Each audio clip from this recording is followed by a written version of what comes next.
Welcome back नाजरीन।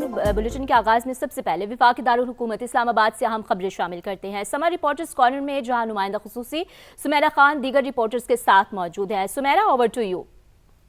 बहुत बहुत शुक्रिया आपका भी। इस्लामाबाद से रिपोर्टर्स कॉर्नर में आपको भी खुशामदीद कहते हैं। और प्रोग्राम में आज मेरे साथ टिका खान सानी और शकील मौजूद हैं। दोनों की बीट्स के हवाले से मैं बात करना चाहूँगी कि आज कैपिटल के अंदर क्या हैपनिंग है, क्या कैपिटल हुआ है आज सबसे बड़ा, जिसको हम डिस्कस करने जाएंगे, मगर एक बड़े खूबसूरत एक लाइटर नोट के साथ, ताकि सुनने वालों की समातों पर भी ये जो है वो रिपोर्टिंग जो है वो भारी ना पड़े। मगर सबसे पहले एक अहम बात कर लेते हैं। फेडरल कैपिटल के अंदर बाज़गश्त सुनाई दी तिरा ऑपरेशन के हवाले से। बताने की कोशिश ये की जा रही है सियासी हलकों की जानिब से कि शायद ये एक फुल फ्लेज एक बहुत बड़ा मिलिट्री ऑपरेशन है जिसमें कुछ नहीं देखा जाएगा, बस एक ऐसी स्ट्रैटेजी है जिसको फ़ौज शायद लेकर चलेगी और उसके अंदर आवाम के हुकूक का ख्याल नहीं है। मगर ये बिल्कुल गलत है।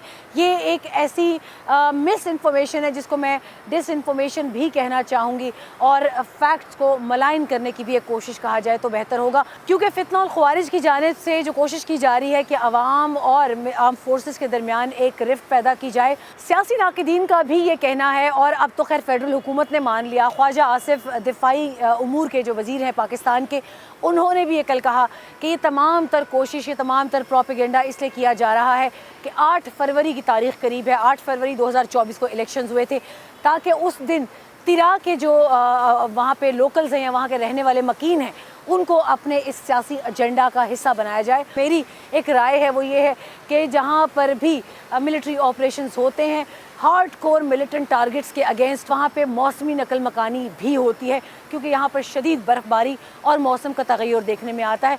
तो इन तमाम तरह हक़ाइक़ को मिलाकर एक मस्ख़ सूरत हाल बताई जा रही है जिसका हकीकत से कोई ताल्लुक़ नहीं है। और भी बहुत सारी ऐसी चीज़ें जो डिस्कस की जा सकती हैं, मगर 4 रिपोर्टर कॉर्नर करने पड़ जाएंगे। तो टिका, आपकी जानिब में आना चाहूँगी। ये तो हो गई वफाक की और खैबर पख्तूनख्वा हुकूमत के दरमियान में एक ऐसी रस्सा कशी जिसमें हक़ाइक़ भी हैं और अक्सर सूबाई हुकूमत की जानिब से प्रोपेगेंडा भी किया जाता है। लेकिन एक और भी सूबा है जिसमें तो हुकूमत के इत्तेहादी मौजूद हैं, वहाँ क्यों इतनी बड़ी सियासी कशमकश चल रही है, वो ज़रा बताइएगा मुझे।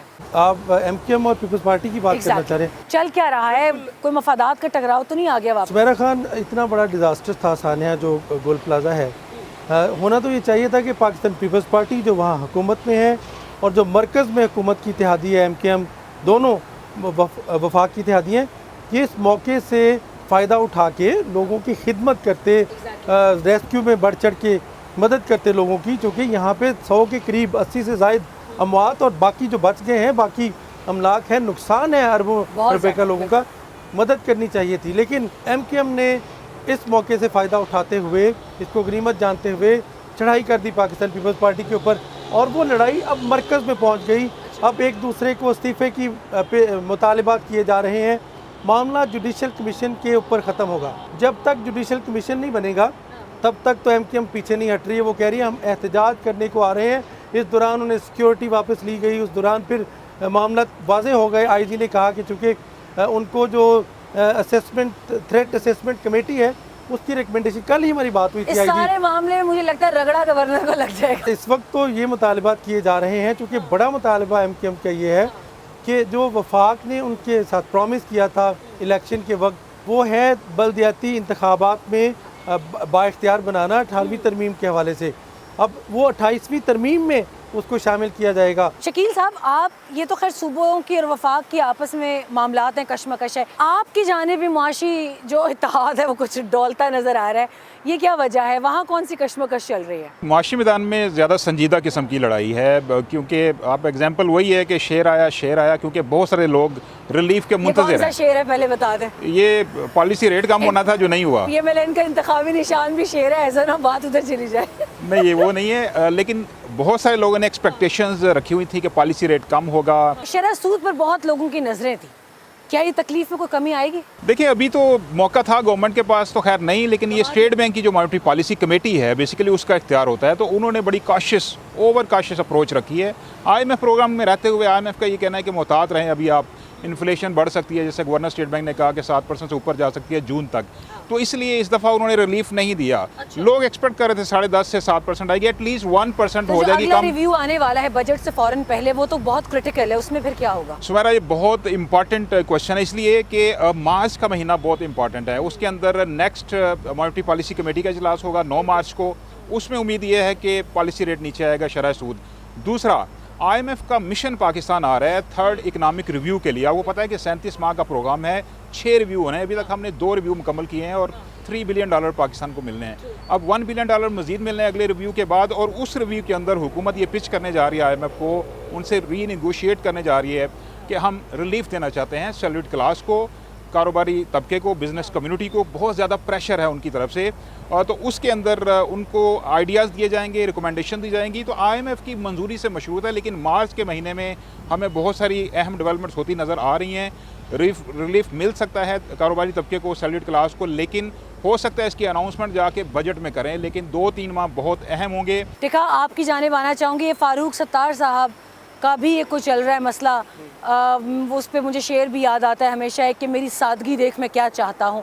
क्या चाहते हैं ये? वो शर्जील मेमन के साथ क्या शर्तें चल रही हैं उनकी? फारूक सत्तार चाहते हैं कि वज़ीर आला सिंध मुस्तफ़ी हों, शर्जील मेमन मुस्तफ़ी हों बतौर वज़ीर इत्तलात सूबाई, और साथ ही वो कह रहे हैं मेयर भी मुस्तफ़ी हों। तो मुस्तफ़ा उनका वो आगे जवाब ये है शर्जील मेमन का कि फारूक सत्तार मुस्तफ़ी हो के अपने हल्के से मेरे मद्दे मुकाबले इलेक्शन लड़ने चैलेंज किया, और उन्होंने चैलेंज कबूल कर लिया। फारूक सत्तार से मेरी बात हुई, वो कहते हैं मैं नहीं, मेरा वर्कर वो इलेक्शन लड़ेगा। लेकिन सीरियस बात ये है, चैलेंज कबूल कर लिया, लेकिन कहते हैं मैं वर्कर को लड़वाऊंगा शर्जील मेमन के मुकाबले में। इस तरह की लड़ाई हो रही है। अब तो नौबत आ गई है कि शर्जील मेमन को मोहतात नहीं रहना चाहिए, क्योंकि हम इससे पहले भी एक अपसेट लियारी में देख चुके हैं। बिलावल भुट्टो जरदारी बमुकाबला शकूर शाद, शकूर जीत गए थे, पहला अपसेट था लियारी से। बिल्कुल, लेकिन अब ये चैलेंज है, देखिए अब कब तक इम्प्लीमेंट होता है, इसके ऊपर कब तक वाकई ऑन ग्राउंड ये एक दूसरे के सामने आते हैं। लेकिन संजीदा बात ये है कि MKM ने पहले तो मुस्तफ़ा कमाल ने डिमांड की थी कि 148 और 149 आर्टिकल का उसके तहत वफाक जो है उसके हवाले की जाए सिंध गवर्नमेंट। अब ख़त लिखा गया है प्राइम मिनिस्टर को कि इसके हवाले से वो इनिशिएट करें और सूबे को वफाक अपने ज़िम्मे ले। अच्छा शकील साहब, क्विकली अगर आप मुझे कम वक्त में बता सकें कि आईनी अदालत का फैसला आया है FBR के टैक्स जो कलेक्शन सिस्टम के ऊपर, वो ज़रा क्विकली बताइएगा। वो ख़ुद तो अपना कोई टैक्स बेस बढ़ा नहीं सका, FBR की बात करें। देखिए, अवाम और कारोबारी तबके को तो रिलीफ नहीं मिल सका, लेकिन FBR को बहुत बड़ा रिलीफ मिल गया, क्योंकि आईनी अदालत का ये फैसला है कि जो सुपर टैक्स है वो कलेक्ट करना जायज़ है। वो फैसला दुरुस्त था। अब इससे 300 से 400 बिलियन रुपए का फ़ायदा होगा FBR को, उसका रेवेन्यू बढ़ जाएगा, तो रिलीफ देने में आसानी होगी। अगरचे ये भी IMF से मंजूरी से मशरूत होगा। दूसरा ये है कि आगे जाकर बहुत काम करना होगा, पॉलिटिकल विल चाहिए टैक्स बेस बढ़ाने के लिए। 70 लाख से ज़्यादा टैक्स पेयर्स हैं रजिस्टर्ड, इनको मज़ीद अगर बढ़ाना है तो उसके लिए पॉलिटिकल विल चाहिए, डॉक्यूमेंटेशन चाहिए, और वो जो ज़रूरी इकदाम हैं जो FBR ने वादा किया IMF से वो पूरे करने हों। Thank you so much Shakeel साहब। और ये था आज का रिपोर्टर्स कॉर्नर इस्लामाबाद से। FBR के लिए हर चीज़ जायज़ हो जाती है। अल्लाह करे आईनी अदालत आवाम के लिए भी बहुत सारी चीज़ें जायज़ कर दे। Over to you.